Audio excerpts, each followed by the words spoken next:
Hello everyone, welcome to class series. और आज के इस वीडियो में हम जिस क्वेश्चन को सॉल्व करने जा रहे हैं वह क्वेश्चन है, is 184 a term of the AP 3, 7, 11, 15 and so on. मतलब बेसिकली एक सीरीज दे रखी है एपी की। सीरीज क्या है? 3, 11 3, 7, 11, 15 एंड सो ऑन, ये सीरीज है। अब इसके अंदर बोला है जैसे फर्स्ट टर्म आ गया 3, सेकंड टर्म आ गया 7, ऐसे करते करते आगे नंबर बढ़ेंगे, राइट। एपी की सीरीज है तो आगे एक नंबर आएगा 184। अब क्वेश्चन में बेसिकली ये बोला है, क्या इस सीरीज के अंदर 184 आएगा ये, या फिर कौन सा टर्म है इस सीरीज के अंदर। अगर आता है तो यस हो जाएगा, ये एक टर्म है। नहीं आता है तो नो हो जाएगा, ठीक है। तो सबसे पहले हम आंसर में एक बार ये सीरीज लिखेंगे। क्या सीरीज है? 3, 3, 7, 11, 15 एंड सो ऑन। ये किसकी सीरीज है?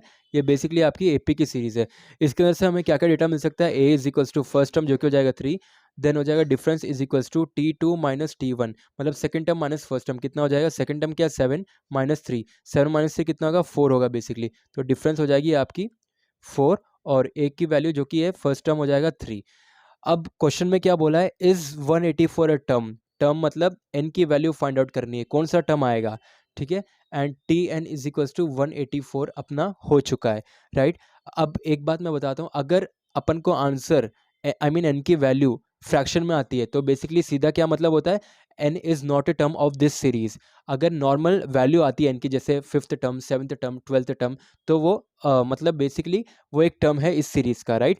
लेकिन फ्रैक्शन या डेसिमल में आएगी तो वो टर्म नहीं होगा, राइट। ये आपको ध्यान रखना है। अब हम हमारा nth टर्म का फॉर्मूला यूज करेंगे और अपन को पता चल जाएगा।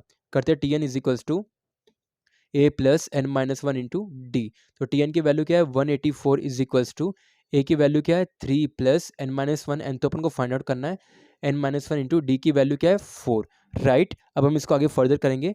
184 is equals to 3 plus 4 into n, 4n minus 4 one ज़ा 4, ठीक है। 184 is equals to like terms, plus 3 minus 4 कितना होगा? Minus 1 plus 4n, right. तो ये हो जाएगा 184, जो कि माइनस से जब ये ट्रांसपोज हो जाएगा तो प्लस बन जाएगा, plus 1 is equals to 4n। ये हो जाएगा 185 is equals to 4n, right. Further करेंगे, therefore n is equals to 185 divided by 4 कितना मिलेगा? बेसिकली आपको मिलेगा 46.25।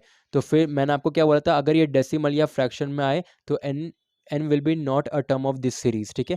देयरफॉर अब हम हमारा फाइनल स्टेटमेंट लिखेंगे।